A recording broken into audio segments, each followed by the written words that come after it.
Bueno, estamos ya listos para iniciar el día de hoy, compañeros y compañeras. Quería ver si hay dudas, inquietudes, todo está bien, alguna inquietud, alguna duda, algo que no les haya quedado claro.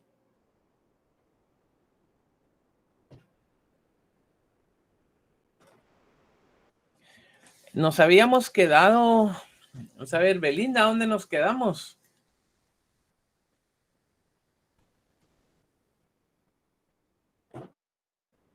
Se fue Belinda. A ver, Flor, hoy sí, Flor. Licenciado, buenas tardes. Dígame, Belinda. Fíjese que nos quedamos en que usted estaba explicando el sobreseimiento de los artículos 325 y 328.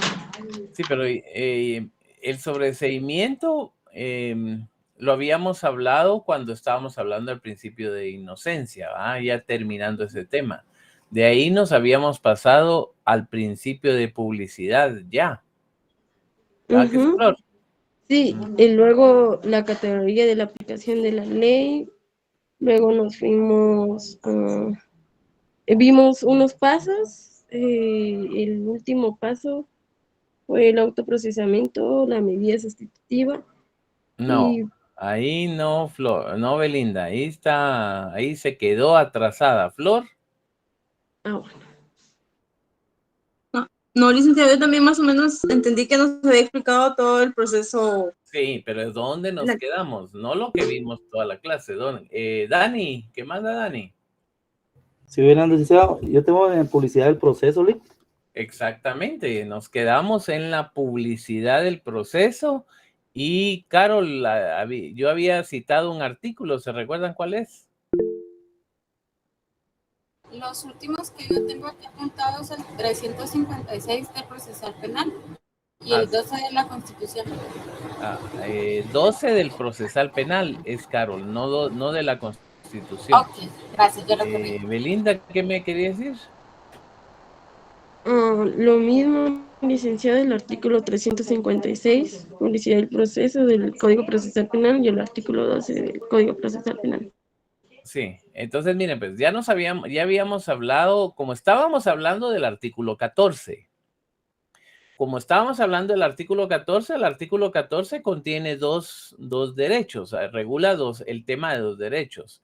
El principio de inocencia, que ese es el que nos ha llevado bastante y que por eso hablamos de las medidas sustitutivas, del sobreseimiento, y por eso hablamos de lo injusto que es que una persona esté presa 5 años, 6 años, 7 años, 8 años, y que al final de los 8 años le digan, ay, fíjese que no, resulta que usted era inocente, váyase para su casa. Pero como no llegó a sentencia, como la persona no llegó a sentencia, no puede invocar el Pacto de San José cuando el Pacto de San José regula el derecho a la indemnización. ¿Verdad? ¿Se recuerdan por qué una persona que le dieron sobreseimiento no puede invocar el derecho de indemnización del Pacto de San José, compañeros? ¿Se recuerdan por qué?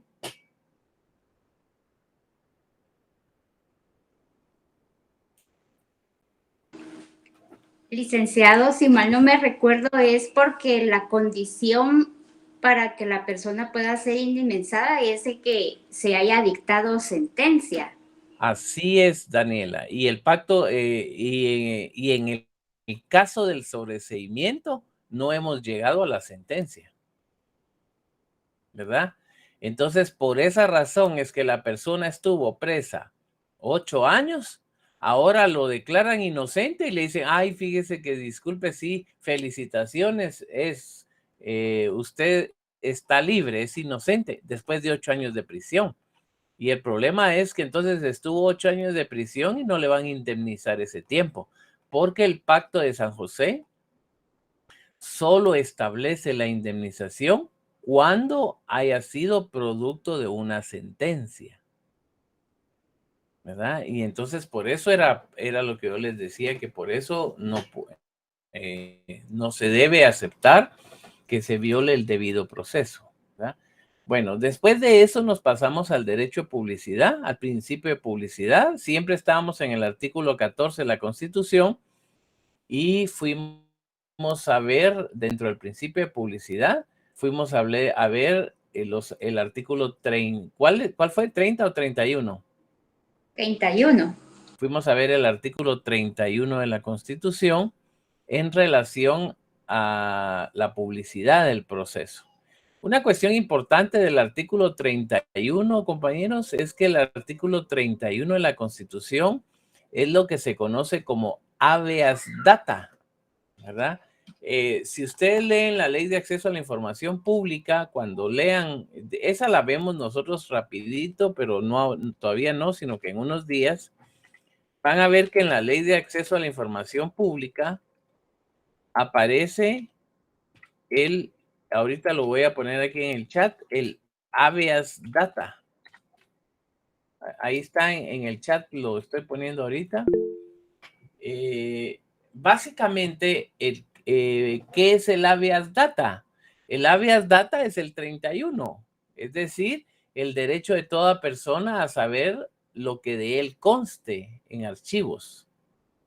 Ese es el habeas data, ¿verdad? El derecho que tiene toda persona a saber lo que de él conste en archivos y expedientes. Es el artículo 31. Y yo les estaba diciendo a ustedes que de conformidad con el artículo 31, al hablar del artículo 31, yo les hablaba de las categorías de aplicación. Ahí me falta extenderme un poquito, después lo voy a mencionar, las categorías de aplicación o el ámbito de aplicación de la ley. Se dice categoría de aplicación o ámbito de aplicación de la ley. Básicamente estamos hablando de hasta dónde se aplica la ley, o sea, a quién se le aplica la ley. Ese es el ámbito de aplicación de la ley o la extensión de aplicación de la ley, ¿verdad? O también se dice categoría de aplicación.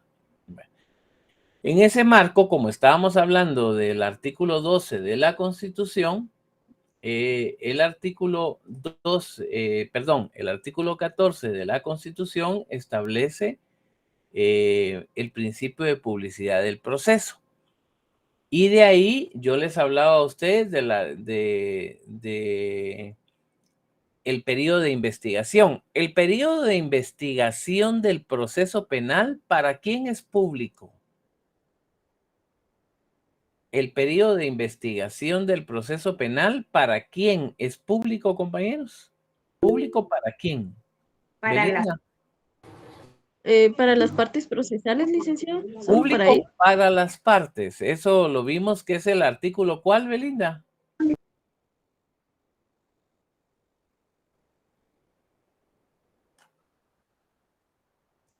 ¿Quién se recuerda qué artículo es? El periodo de investigación del proceso penal es público para las partes, pero El artículo 314, licenciado. es el artículo 314. Ahora, yo les decía que en el caso del proceso penal, el proceso penal diríamos en el marco del proceso penal que el proceso penal, valga la redundancia, se divide en dos, digamos, todo lo que es el proceso penal. Una parte que no es pública, que es pública solo para las partes, y la otra parte que sí es pública y que se recuerdan ustedes que yo les comentaba que pueden ir al tribunal, la torre de tribunales, entrar, ir al 15º nivel y ahí en el 15º nivel ir a ver debates, ¿verdad? Se recuerdan que yo les mencionaba eso, ¿verdad? Y que entonces pueden ir a ver debates. ¿Verdad? Eso sería en el caso de todo, entonces ahí del proceso penal. Que yo les decía que diríamos entonces que en el, ahorita lo voy a poner aquí, solo estoy viendo. Yo les decía que aquí.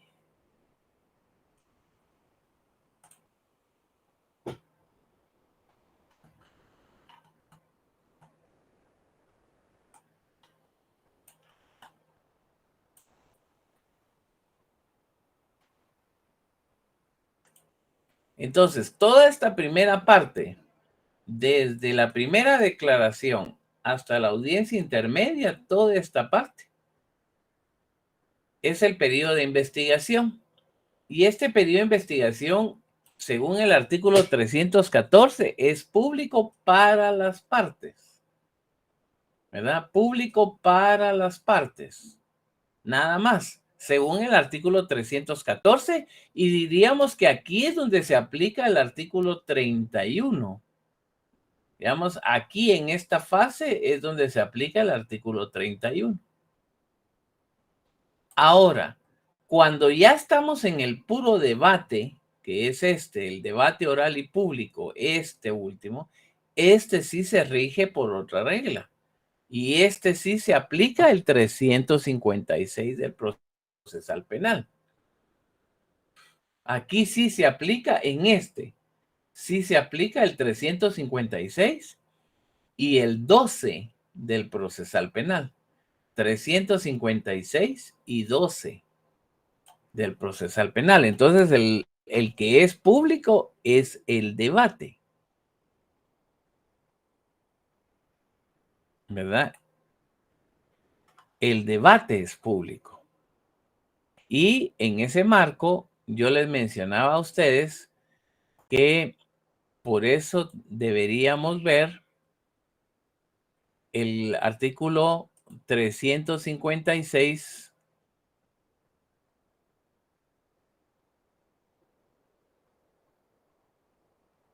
del procesal penal. 356. Y el 356 dice, el debate será público. El debate. Vean que ahí dice, el debate será público. Aquí es donde lo relacionamos con el artículo 12 del procesal penal. Ahora, ¿cuál es el principio que rige el debate, compañeros? Vean ustedes, aquí está resaltado. ¿Cuál es el principio que rige el debate? Entonces, el principio que ustedes dicen, el debate, el principio que lo rige es el de publicidad. Ahora, si ven ahí en el primer párrafo del 356, quedamos claros que el principio que rige el debate es el de publicidad. Ahora, lo que viene ahorita, esto que ven ustedes aquí, esto es la excepción. Esto sería la excepción. El principio es de publicidad y esto sería la excepción al principio de publicidad. Es decir, ¿en qué casos el debate que es público puede ser restringido en la publicidad o puede ser limitado en la publicidad? Digamos, esa podría ser la pregunta, ¿va? Dígamelo, ¿cuál es el principio que rige el debate? Ustedes dicen el principio de publicidad. Y ahí se les puede decir, dígame en qué casos el principio de publicidad que rige el debate puede ser restringido. O cuándo, en qué casos se puede restringir la publicidad del debate. Y entonces vean que por eso dice en el párrafo, pero el tribunal podrá resolver aún de oficio que se efectúe total o parcialmente a puertas cerradas. Total o parcialmente a puertas cerradas. Esto de a puertas cerradas, esto es la restricción al principio de publicidad, ¿va? Eso sería la restricción al principio de publicidad. Y aquí tenemos, ¿cuándo es que el debate que es público puede hacerse a puerta cerrada? Número 1, cuando afecte directamente el pudor. ¿Cuándo, compañeros, cuándo se podría, no compañeros, Amarili, hoy sí ya no la he escuchado y ni la he visto, Amarili.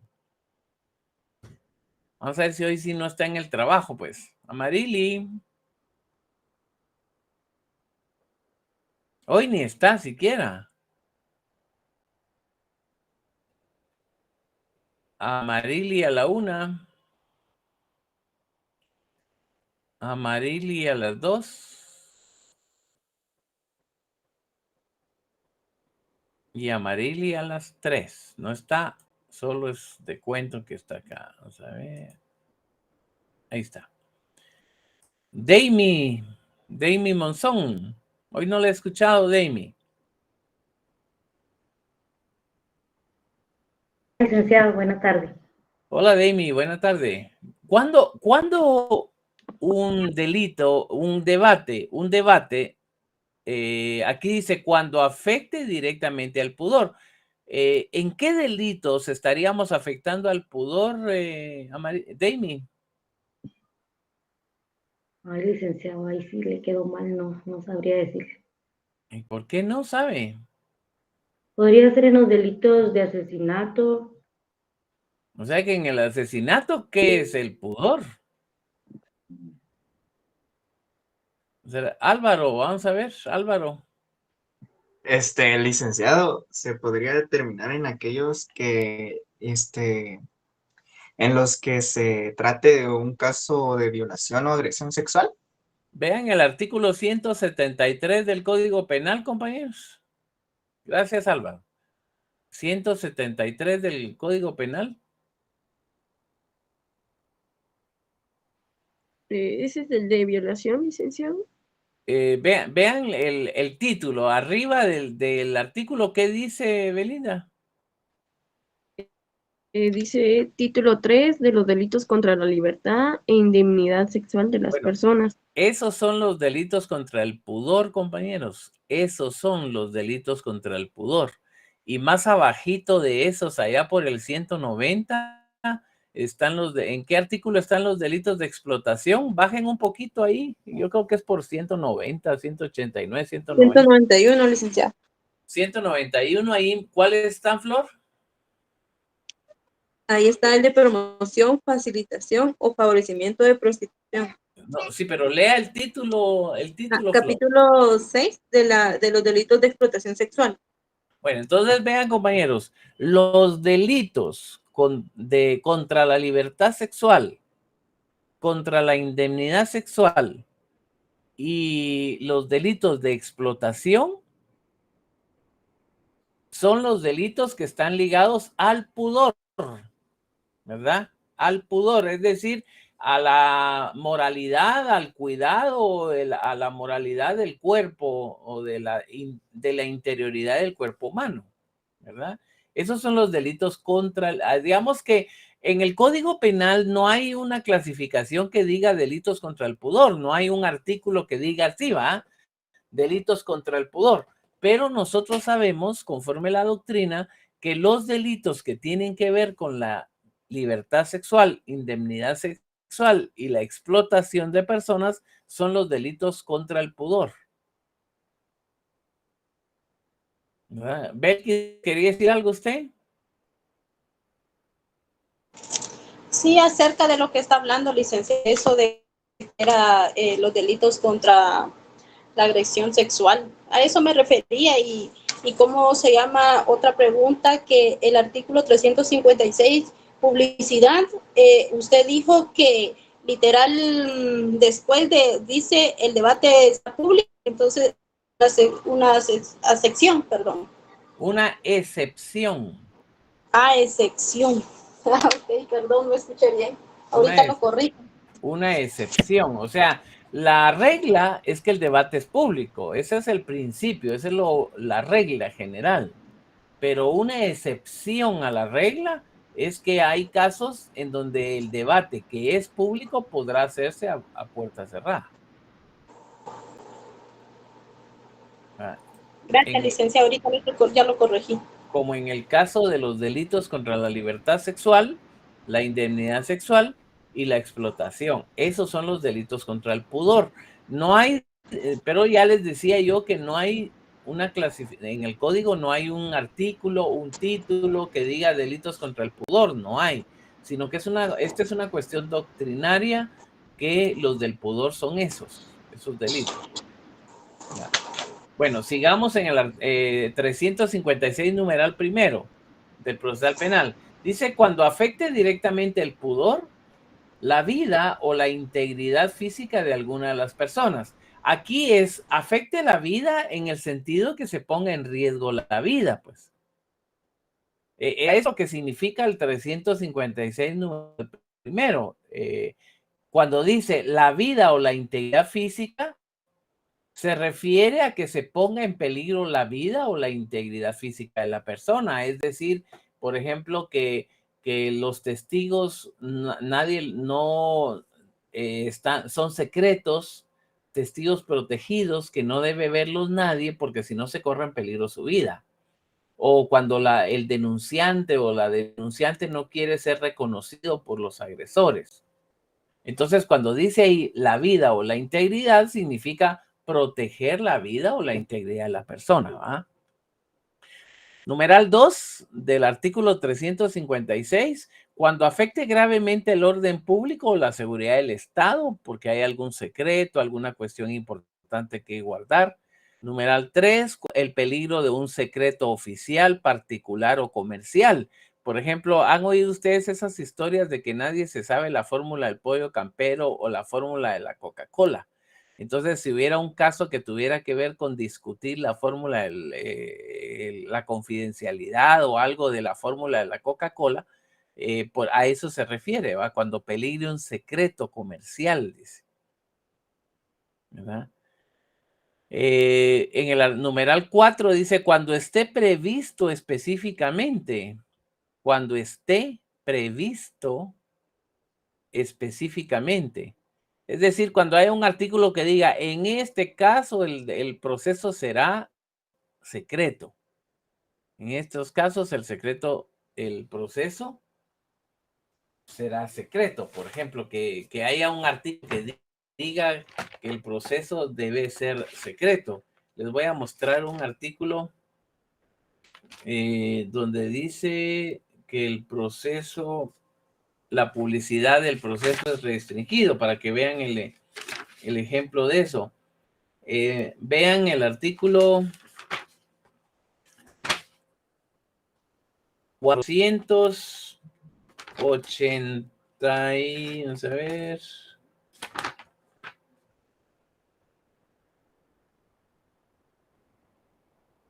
...485... numeral quinto. 400 numeral quinto. Digamos, aquí ven como un ejemplo de este que tenemos acá, del 3 numeral 4. Por ejemplo, aquí, un ejemplo en donde la ley diga que esté previsto específicamente que el debate será secreto. Vean 485 numeral 5. Ese es un ejemplo de este. ¿Ya lo vieron qué dice? ¿Te lo leo, licenciado? Por favor, Flor. El debate se realizará a puertas cerradas, sin la presencia del imputado, cuando fuera imposible a causa de su estado o inconveniente por razones de orden, seguridad o salud. Caso en el cual será representado por su tutor, el imputado podrá ser traído al debate cuando su presencia fuera indispensable. Perdón. No, espero no contagiarlos del COVID. Bueno, entonces ahora, entonces, ¿cuál es la regla, compañero? La regla es que el debate es público. Según 356, primer párrafo del procesal penal, según 14 de la, 356, primer párrafo del procesal penal y 12 del procesal penal. El debate será público. Sin embargo, esos mismos artículos contienen aquellos casos en donde el debate que es público podrá hacerse a puerta cerrada, ¿verdad? Como una excepción al principio de publicidad. Como una excepción al principio de publicidad, ¿verdad? Ahora, se recuerdan siempre, compañeros, habeas data, se recuerdan siempre del habeas data, ¿verdad? Y que el periodo de investigación, ese es público, ya lo dijo, ¿quién lo dijo? Carol, o creo que lo dijo, ese es público para las partes, ¿verdad? Carol fue la que lo dijo. Entonces es público. Entonces se recuerdan, el proceso penal lo dividimos en dos partes. El periodo de investigación es público para las partes, habeas data. El debate se rige por el principio de publicidad, artículo 12 y 356. Y solamente en determinadas circunstancias, el debate que es público puede hacerse a puerta cerrada, que sería los casos que describe el 356. ¿Verdad? ¿Está claro ahí, compañeros? ¿No está confuso esa parte?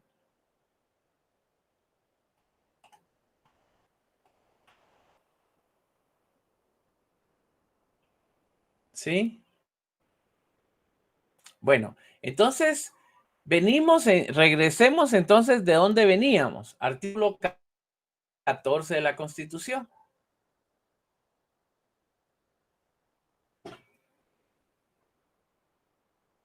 Ahora, antes de avanzar más, compañeros, quiero recordarles el tema del ámbito de aplicación de la ley, ¿va? ¿Cómo dicen las 4 primeras palabras del artículo 14 de la Constitución? Las 4 primeras se recuerdan, ¿va?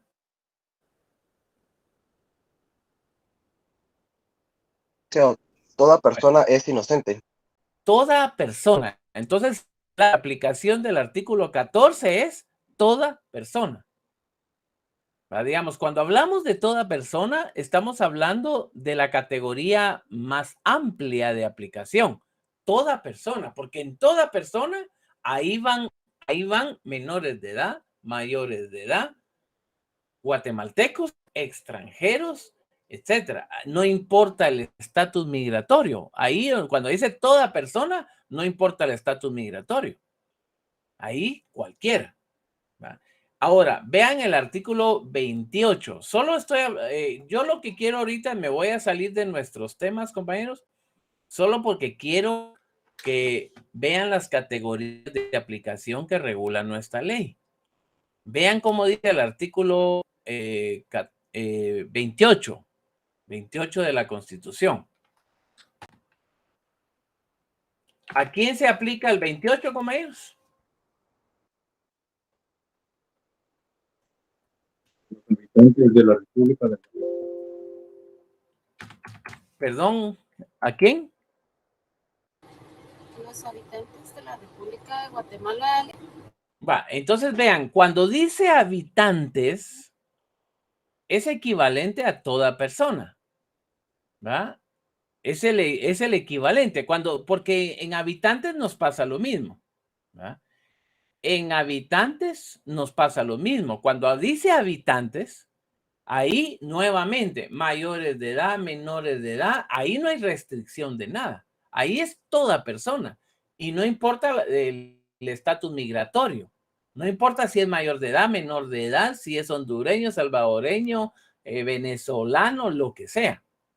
Ahora, vean la diferencia de eso. Toda persona, habitantes. Esa es la categoría más amplia.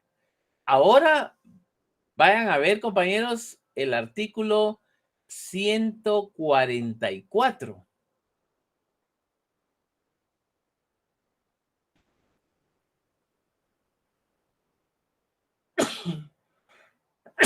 Perdón.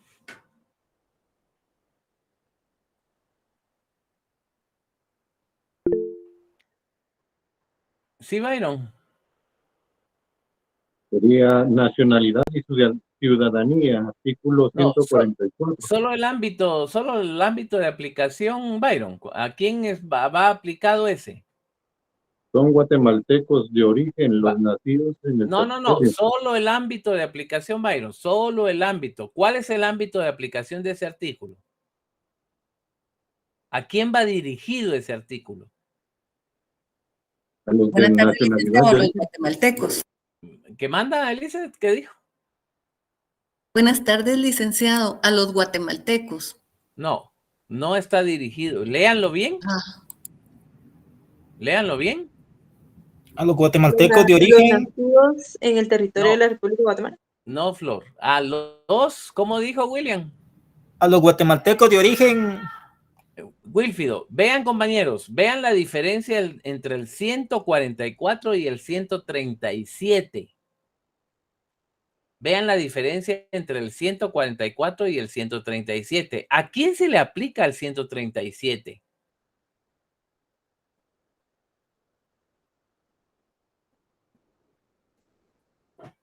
Exclusivamente a los guatemaltecos. Sí, entonces vean compañeros, vean compañeros cómo es la diferencia. Vean cómo son diferentes esos artículos. Ahora vean el 136.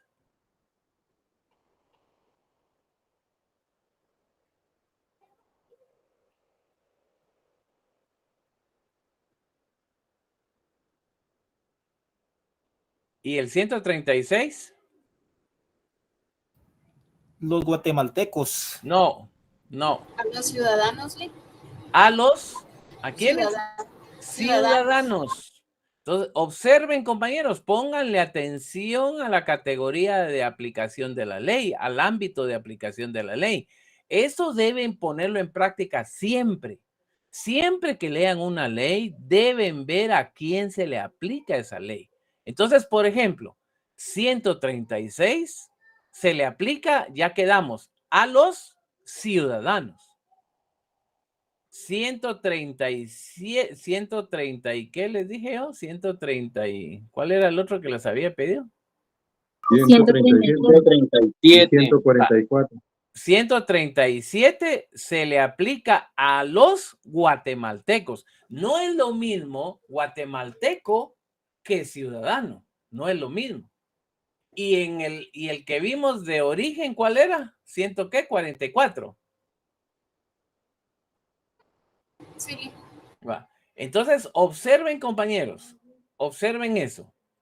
¿Va? No es lo mismo, no es lo mismo. Todos los habitantes y toda persona, eso sí podríamos decir que son sinónimos. Pero guatemalteco no es lo mismo que guatemalteco de origen y no es lo mismo que ciudadano.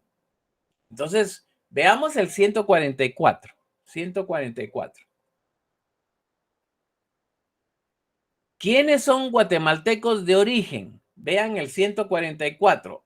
¿Quiénes son guatemaltecos de origen? Véanlo, compañeros. Son los nacidos en el territorio guatemalteco y los nacidos en el extranjero, siempre y cuando sean hijos de un guatemalteco. Este es lo que se conoce como el ius sanguini. Ius sanguini es el derecho de la sangre. ¿Va? Ese es el derecho de la sangre. ¿Quiénes son los guatemaltecos de origen? Los nacidos en el territorio nacional y los nacidos en el extranjero, siempre y cuando sean hijos de guatemaltecos, ya sea de padre o madre. ¿Por qué es importante que yo lo tenga presente? Porque hay artículos que se refieren a guatemaltecos de origen, nada más, que solo son para guatemaltecos de origen. Por ejemplo, para ser presidente de la República se necesita ser guatemalteco de origen. Entonces no es para cualquiera. Ahora vean en el caso del artículo 147. ¿Quiénes son ciudadanos? Entonces, como van a ver en el 147, para ser ciudadano se necesita ser guatemalteco y mayor de edad. O sea, no vas y guatemalteco y mayor de edad. ¿Va? Para ser ciudadano se necesita ser guatemalteco mayor de edad. En cambio, hay guatemaltecos menores de edad que no son ciudadanos. ¿Va? Entonces, si vemos el artículo, entonces, compañeros, ¿quiénes son guatemaltecos? Solo guatemaltecos. ¿Quiénes son guatemaltecos? Los del 144 y los del 146 de la Constitución. Entonces, ¿quiénes son guatemaltecos? Solo guatemaltecos. Los del 144 y los del 146. Cuando vean solo guatemaltecos, nada más guatemaltecos, estamos hablando del 144 y 146. Ellos son guatemaltecos. Ahora, guatemaltecos de origen, los del 144 nada más. Y 144 y 145. 144 y 145.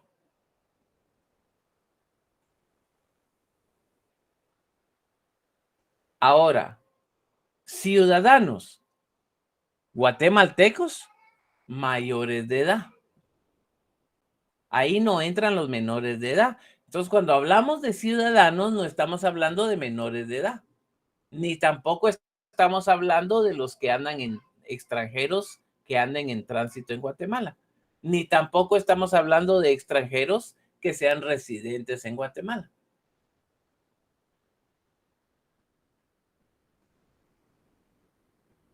Ahora, ¿quiénes son habitantes? ¿Y quiénes son toda persona? Ahí ya son todos, cualquiera. Todo el que vive, tenga sus pies en este territorio. Entonces, siempre importante, compañeros, que tengan presente cada vez que hablen de las categorías, siempre observen cuál es la categoría de aplicación de la ley.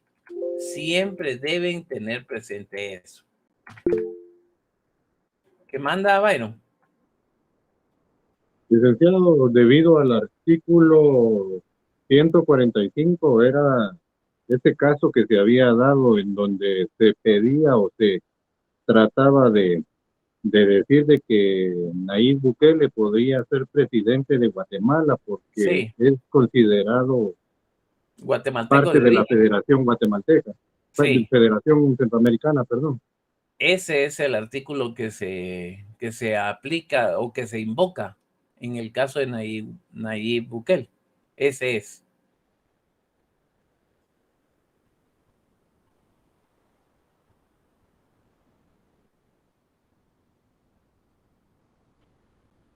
Bueno,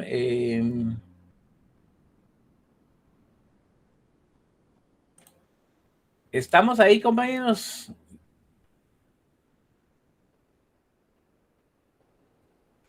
Regresemos, entonces, si ya estamos claros ahí, regresemos. Antes de continuar voy a hacer un pequeño paréntesis.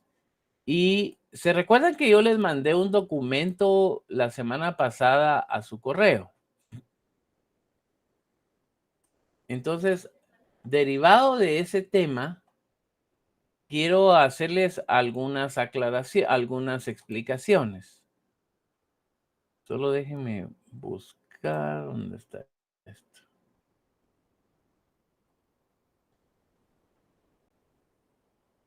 A ver, aquí.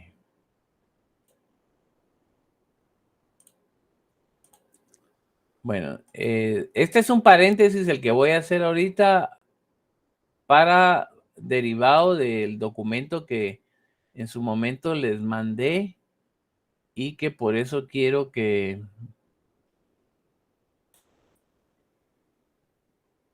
antes de cualquier cosa hacer unas aclaraciones, ¿verdad? Bueno, esto tiene que ver con el documento que yo les mandé la semana pasada. Si ya vieron ese documento, van a ver ustedes que el documento trata sobre el derecho interno y el derecho internacional, ¿verdad? Eso es lo que trata en esencia el documento que yo les mandé, el derecho interno y el derecho internacional, ¿verdad? Bueno, lo primero que quisiera tener presente con ustedes, lo primero que quisiera que tuvieran presente es en el caso de el derecho primero de las obligaciones internacionales, ¿verdad? En primer lugar de esa parte.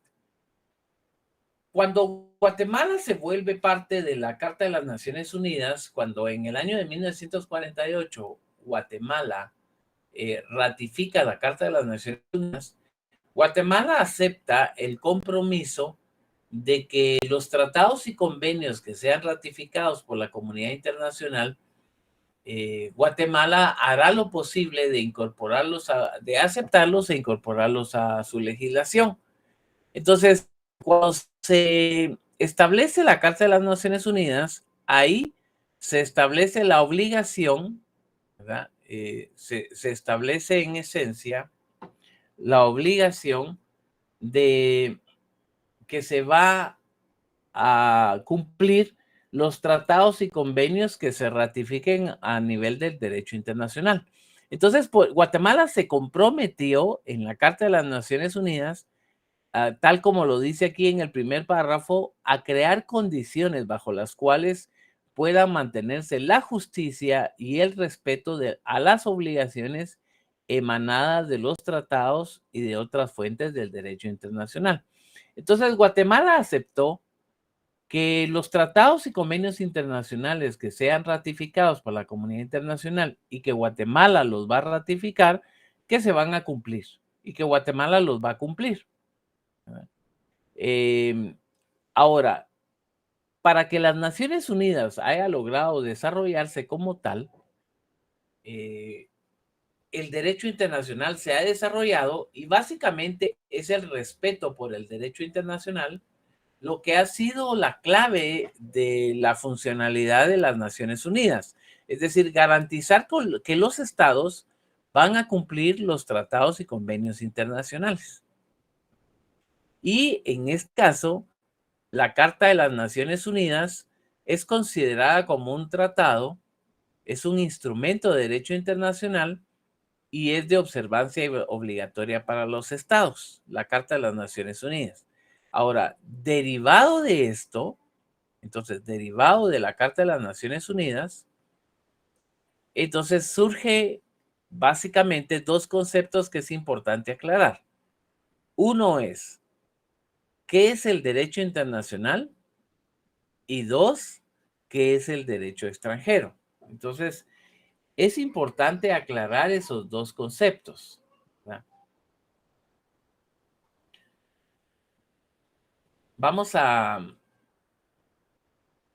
aclarar estos dos conceptos. El primer concepto es, ¿qué es el derecho extranjero? Eso sería lo primero que vamos a intentar aclarar. Es importante, compañeros, que tengan claro, no es lo mismo derecho internacional que derecho extranjero, ¿verdad? Eso no son conceptos diferentes, ¿verdad? Entonces, derecho internacional y derecho extranjero. Saquen su ley del organismo judicial, compañeros.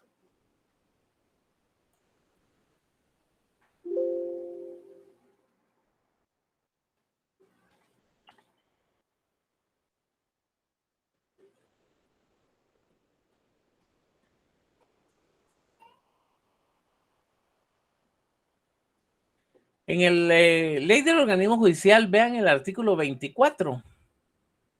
Del 24 para abajo. El 24, digamos que del 24 hasta...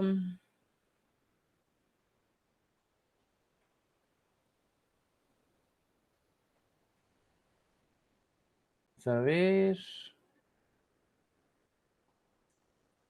al 35. Vean el artículo 35. Es decir, del 24 al 35. Ya vieron qué tema está ahí, ¿verdad? Normas de derecho internacional privado. Y después el artículo 35 dice derecho extranjero. Entonces aquí quiero que tomen en cuenta eso que estábamos hablando. Hay dos tipos de derecho. El derecho internacional y el derecho extranjero. Entonces, ¿qué es el derecho extranjero? Empecemos al revés. Hay dos tipos. Cuando hablamos del derecho internacional, hablamos de dos tipos de derecho.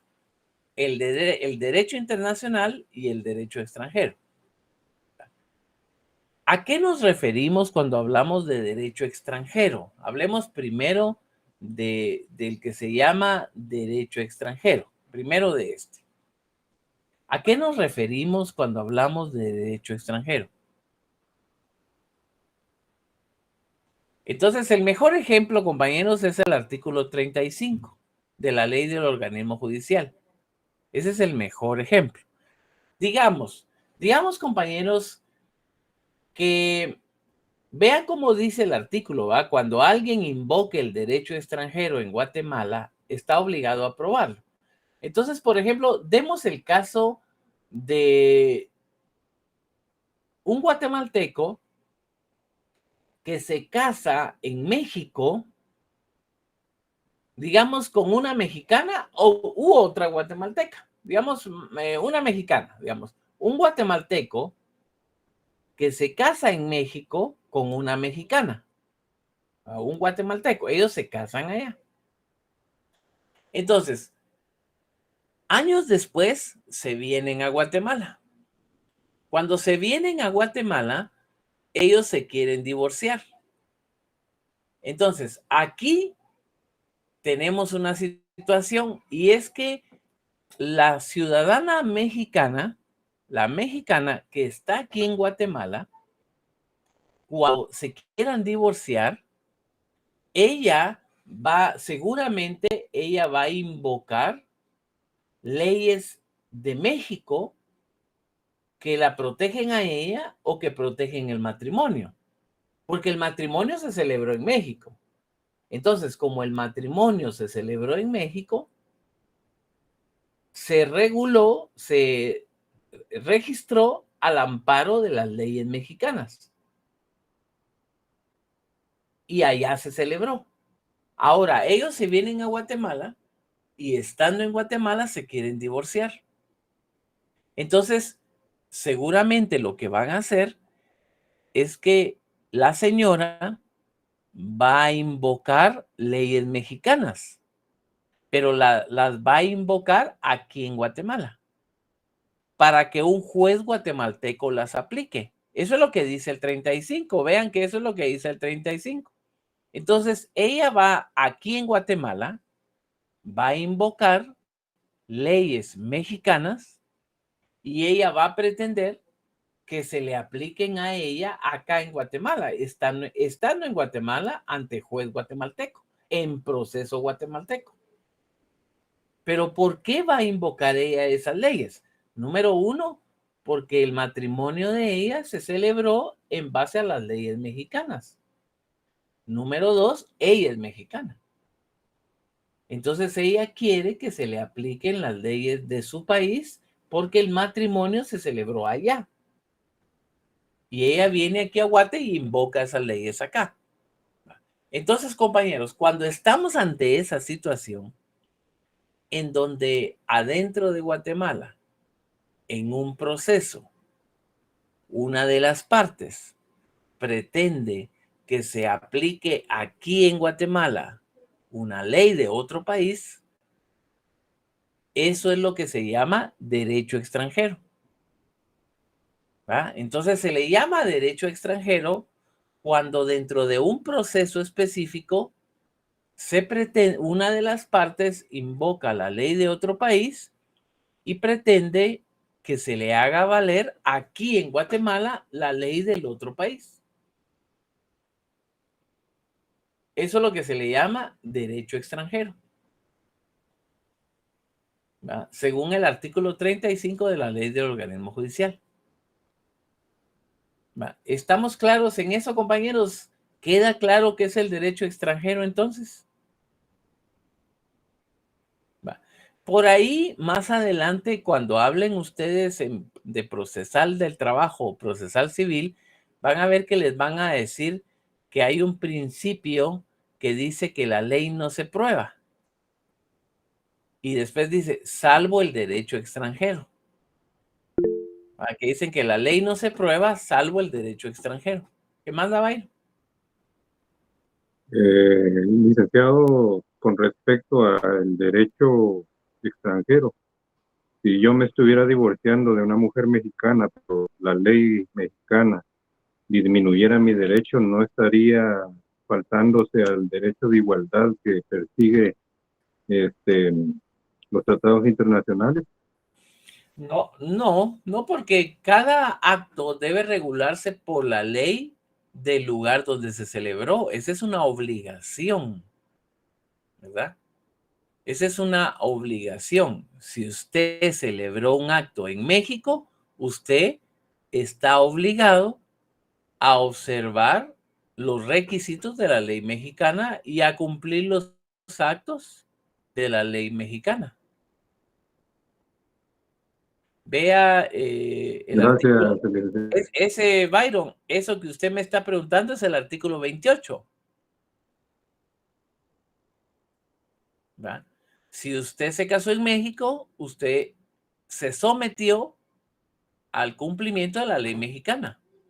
Artículo, ese es el 28 de ahí de la loja, ahí lo tiene usted. Ese es lo que se llama el locus regit actum.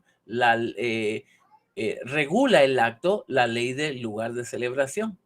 Si usted lo celebró en México, usted se sometió a la ley mexicana. No puede después venir aquí y decir que lo está discriminando. ¿Está claro, compañeros, qué es el derecho extranjero? ¿Sí? ¿Estamos claros qué es el derecho extranjero, compañeros? Sí, licenciado. Sí. Va. Ahora diferente, ¿qué es el derecho internacional? Acá está el derecho internacional. Entonces, por eso lo tengo separado acá. Derecho extranjero, derecho internacional. Entonces, ¿qué es el derecho internacional? El derecho internacional, compañeros, es el conjunto de tratados o convenios, tratados para los efectos, significa lo mismo. Tratado, convenio, pacto, son lo mismo. Protocolo también. Entonces, para los efectos legales, las palabras, los conceptos, tratado, convenio, protocolo, pacto, tienen la misma jerarquía y tienen la misma autoridad. El nombre de tratado, convenio, pacto, protocolo, eso dependerá del lugar, de los actos o de ciertos acontecimientos. Pero para los efectos, tienen la misma jerarquía, significan prácticamente lo mismo. Entonces, el derecho internacional es el conjunto de pactos, tratados o convenios que regulan las relaciones de los estados entre sí y frente a la comunidad internacional. Entonces, el derecho internacional es el conjunto de tratados, pactos, convenios o protocolos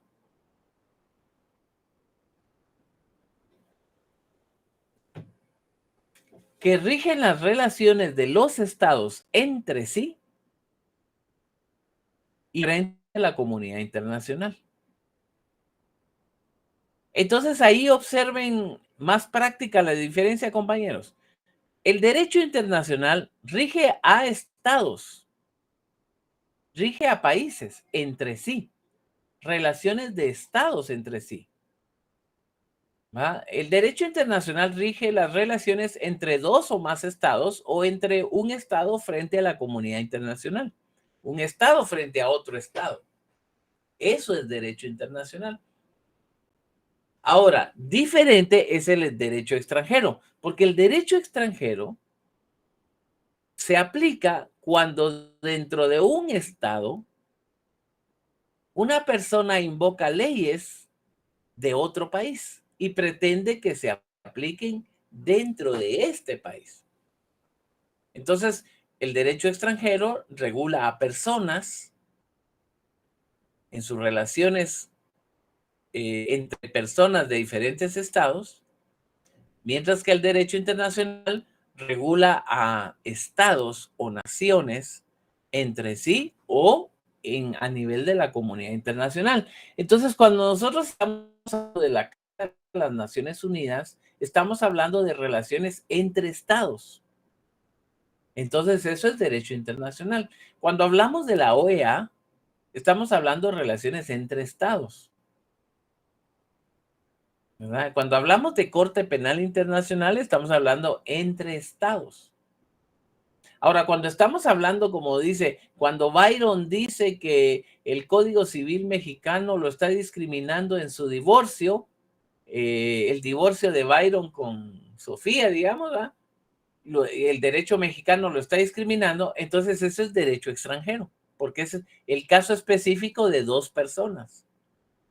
Eso puede pasar tanto para matrimonio como para reconocimiento de hijos, como para temas de patria potestad, tutela, como para temas de herencias, sucesión hereditaria, o temas empresariales, comerciales, ¿verdad? Pero cuando Guatemala tiene un conflicto con Belice, eso es derecho internacional.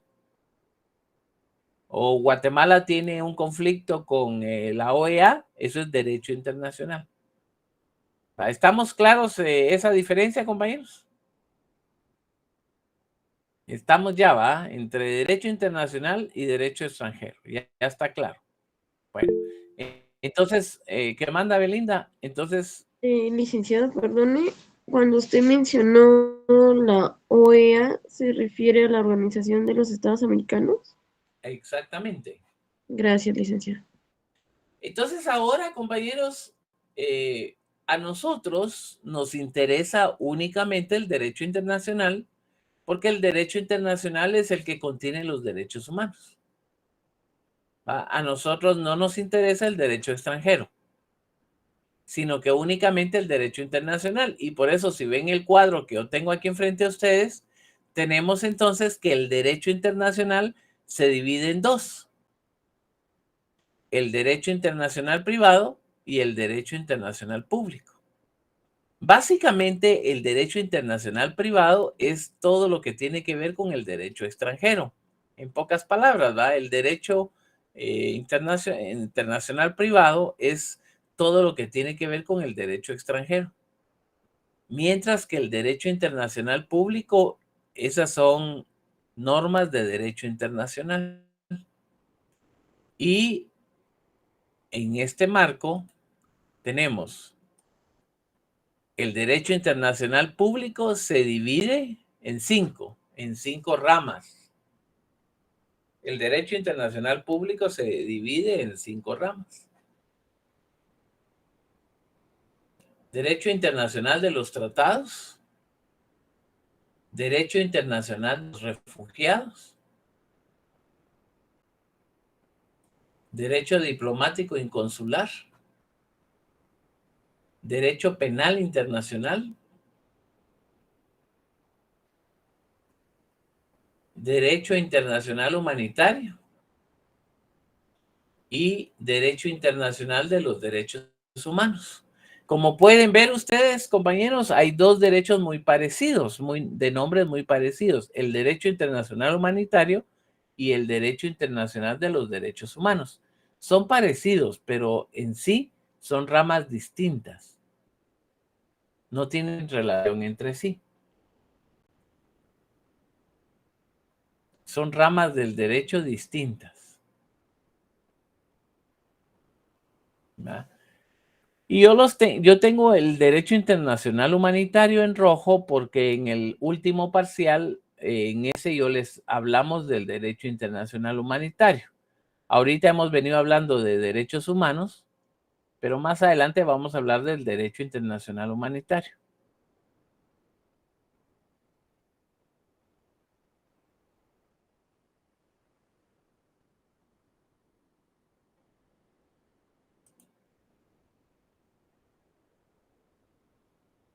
Bueno, ¿estamos claros, compañeros?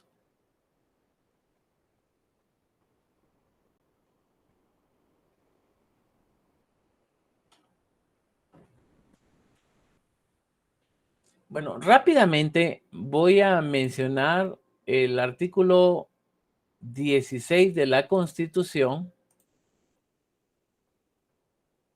No me voy a entretener mucho en este artículo. El artículo 16. No menciono el artículo 15 porque yo tengo entendido que ese lo ven en penal ustedes, ¿va? Ya les explicaron en penal qué es. ¿Va? Entonces yo en este no me voy a entretener porque ya ustedes conocen la irretroactividad de la ley, porque eso creo que ya se las explicaron en introducción al derecho y además en penal. ¿Va? Ahora, solo voy a hacer mención rápida al artículo 16. En ningún proceso penal, ninguna persona puede ser obligada a declarar contra sí mismo, ni contra su cónyuge, ni contra persona unida de hecho legalmente, ni contra sus parientes dentro de los grados de ley. Entonces, vean, compañeros, ninguna persona, pero fíjense, vean la primera diferencia de este artículo. Dice, en proceso penal. Observen que dice en proceso penal. Va. Espérenme.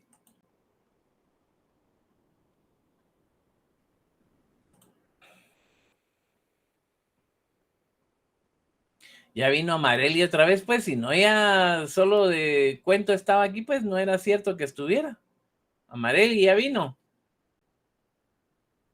Buenas noches, licenciado. Ay, yo vi un fantasma que no era cierto que estaba aquí. Entonces. Sí, licenciado. Va, ¿y por qué no la vemos, Amareli? Dios.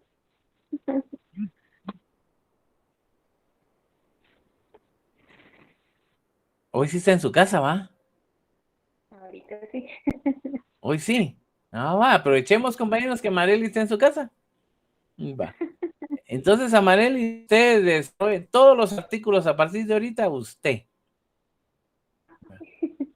Mire, Amareli, artículo 16 de la Constitución. Sí, licenciado. ¿Qué significa? ¿Cuál es el efecto, aplicación, que en el artículo 16 diga en proceso penal ninguna persona puede ser obligada a declarar contra sí mismo? Solo la primera parte, en proceso penal, ninguna persona puede ser obligada a declarar. ¿Qué significa eso? ¿Cuál es el efecto que diga eso, Amareli? Pienso que es cuando hay un caso, una sentencia,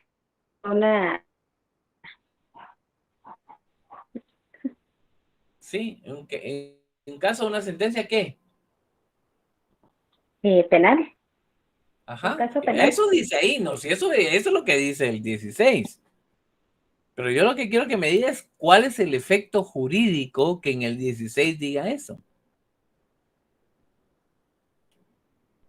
La primera parte, solo que diga en proceso penal. ¿Por qué dice? ¿Cuál es el efecto que diga en proceso penal? Y después dice, ninguna persona puede ser obligada. ¿Qué significa eso? Cuando una persona esté condenada, pienso. No, porque es otro tema. Aquí dice en el proceso, dice. Cuando dice en proceso significa desde el principio, todo, hasta el final. Si usted habla de condena, usted me está hablando del final. De cuando termina. No, ahí no le está, el artículo no dice el cuando termina. ¿Ah? Vean la diferencia. Fíjense, compañeros, aprovechando eso que mencionaba a Marely, vean el 12. Vean el 12. ¿Va? Vean que el 12 dice, sin haber sido citado, oído y vencido. ¿Va? Entonces el 12 dice y vencido. Entonces el 12 sí me pide una sentencia hasta que termine. El 12 sí. Y vean el 14. El 14 dice, toda persona es inocente mientras no se le haya declarado en sentencia. Entonces el 14 dice hasta que termine el proceso. Entonces vean la diferencia con el 16. En el 16 dice en el proceso penal, es decir, no, vean que no les está hablando del final de la sentencia, les está hablando de todo el proceso final, todo el proceso penal. Entonces eso significa que van desde que lo capturan, desde que lo aprenden, todo lo que dure el proceso. Va. Pero eso ya es lo que dice el artículo. Yo lo que estoy preguntando es, ¿qué significa? ¿Cuál es el efecto jurídico en que diga en proceso penal ninguna persona tal cosa? ¿Por qué dice, qué significa que al principio tenga 3 palabras y en las 3 palabras diga en proceso penal tal cosa? ¿Alguien más?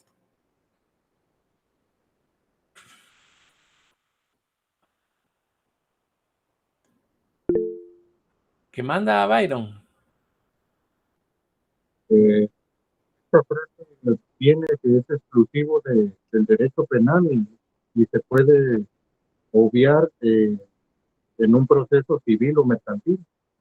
Va, permítame. Soy la Esmeralda Vázquez.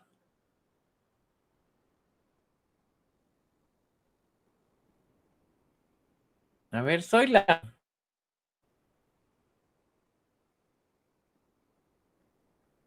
la Vázquez a la 1. Soy la Esmeralda Vázquez a las 2. Y no está, puro cuento que estaba aquí, compañeros. Jennifer Clarisa Lisbeth. Buenas noches, licenciado. Hola, Jennifer Clarisa Lisbeth.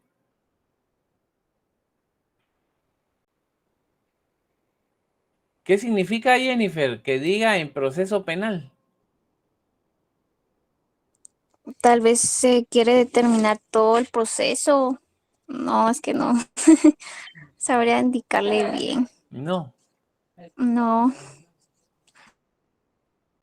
Vamos a ver, Sergio Castillo.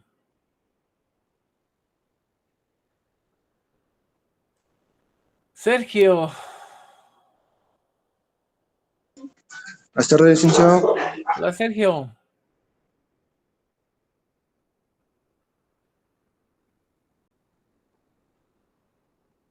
Sergio. Licenciado, disculpe, ¿será que puede? Ahorita voy, solo disculpe.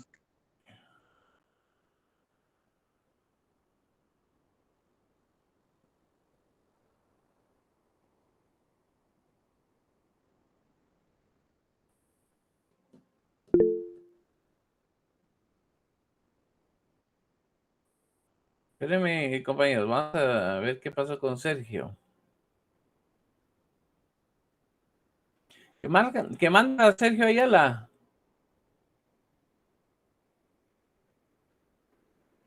Buenas noches, licenciado. Hola. Entiendo que en un proceso penal, ni yo ni mi familiar puede declarar en decir que yo soy inocente. Eso es lo que dice el artículo, Sergio. Sí, pero él ¿qué no puede significa? declarar, que a eso iba, que no pueden declarar de que yo soy inocente o que me puedan acusar como tal, diciendo que sí actué o hice tal acto ilícito. Sí, tienes razón, pero ¿qué significa que diga en proceso penal? ¿Cuál es el efecto jurídico que diga en proceso penal?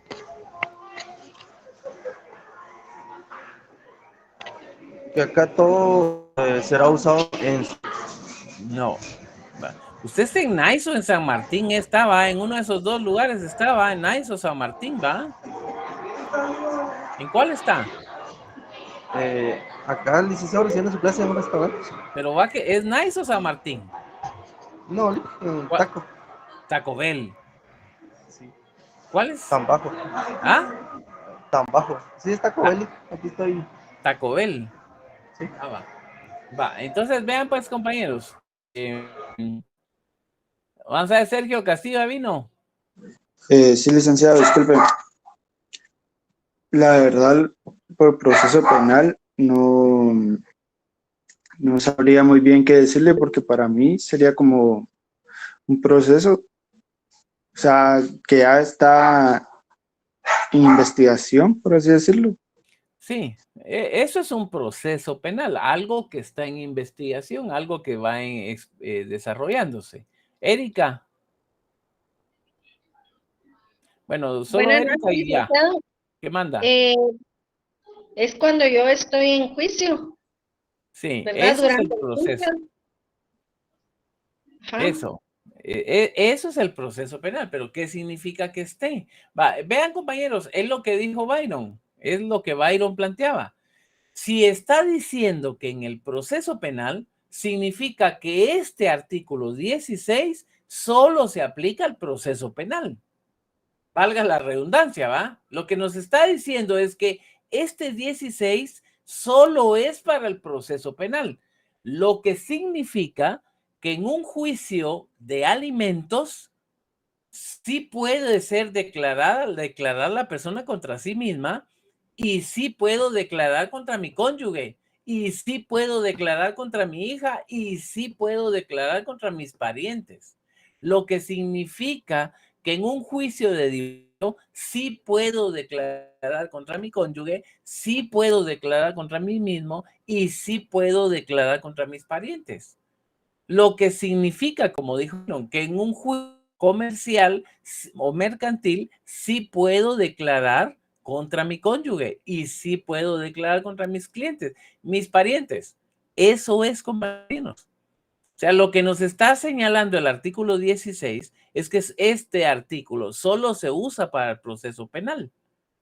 En el único lugar donde está esta limitación de no declarar contra mí mismo o de no declarar contra mi esposa o mis parientes dentro de los grados de ley es en el proceso penal. En todo lo demás sí se puede. Eso es, compañeros, lo que significa que diga en el proceso penal tal cosa. Como quien dice, en el proceso penal, no. En todos los demás, dele. Sí se puede. Solo en el penal no se puede. ¿Va? Eso es, compañeros, nada más. ¿Va? Vean el artículo 112 del proceso penal. 112.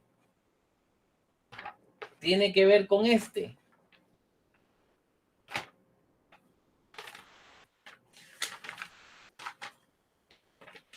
$112. Vamos a ver, espérenme. No es 112, espérense. Es... perdón, 212. Solo 100 me faltaron nada más. Solo 100. 212 es.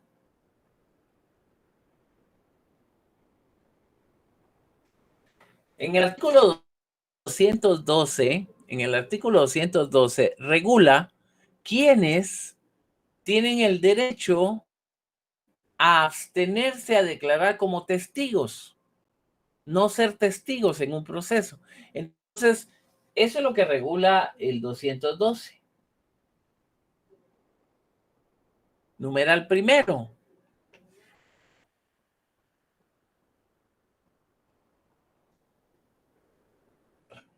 $112 numeral primero. Entonces, lo que regula el 112 numeral primero es quienes en el proceso penal no están obligados a declarar como testigos.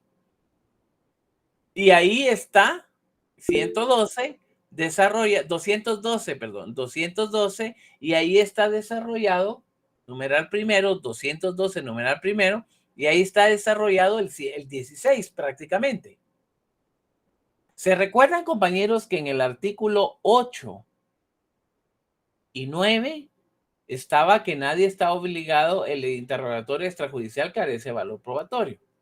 ¿Va? Y aparte, en el 212 establece que no hay obligación a declarar como testigos. Y vean contra quién no. Por eso es que vean que el 16, eso es lo que desarrolla. Y ahí está en el 212, numeral primero. Va. Hoy se nos fue muy rápido el tiempo, compañeros. Se fue muy rápido el tiempo. Ya son las 7. ¿Qué manda, Belinda? Licenciado, perdone, usted comentaba que que aparte del proceso penal, solo las personas que sí se podían declarar contra sí mismas, contra sus parientes o contra sus cónyuges, era en el área civil y en otras áreas del derecho. Pero con respecto al área a la rama civil, aunque la pareja no estuviera casada y solo fuera una unión de hecho, sí puede declarar la conviviente contra su o sea, la señora conviviente contra el señor conviviente. ¿O Lea no? lea el 16, Belinda. ¿Qué dice el 16? ¿Dónde no? Ahí está. ¿Dónde no? En proceso penal ninguna Eso. persona puede ser obligada. Eso. Si ahí no dice lo que usted me está preguntando, quiere decir que sí va. Solo en el 16, no. Nada más. Todo lo que no esté aquí, sí se puede. Oh, muy bien, licenciado. Gracias. Nos vemos el día miércoles, compañeros. Feliz noche, Lee. Descansen, compañeros. Muchas gracias.